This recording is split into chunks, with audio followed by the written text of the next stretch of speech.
having to pretty much fight for everything he's been able to accomplish, but at the same time having such a positive, loving outlook. I think that's what makes him truly remarkable.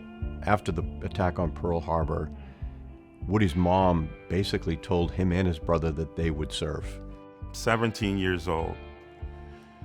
That train ride down south, he had never really been past New York. He was kicked off of one train because he was black. And then a black porter came up to him and says, "Hey, have you ever been down south?" "No, I haven't been past New York." The guy gave him a sandwich, put him on the next train for blacks only that transported coal and black people.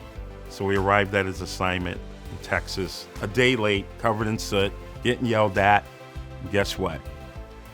Didn't bother him. "Yes, sir, no, sir, let's go." And then he went on to serve as an original member of the Tuskegee Airmen.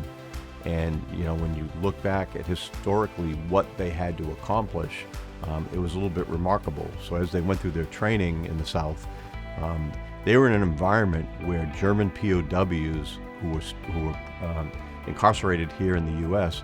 were treated better than they were. They were thrown into the fight, and they did a remarkable job. And they were the type of unit that the bomber units that required the escorts to essentially win the European war, and they became the go-to unit for most of the bomber units because they know how valiant they would fight, and they would protect them with their lives. The lieutenant colonel sent him off to learn how to be a paymaster. And 2 years later, he was 19 years old. He's a lieutenant in the Army Air Corps, and he is the man because there were no checks back then. When you saw the paymaster, it was cash. So I can imagine that so many times that Woody would show up someplace for an appointment or a meeting to secure funds and resources, and he would just get the cold shoulder at best, and at worst be told, "Yeah, there's nothing for you today." And so you'd have to kind of bite your lip and smile and say, "Well, I'll be back tomorrow." And he says that he loves everybody.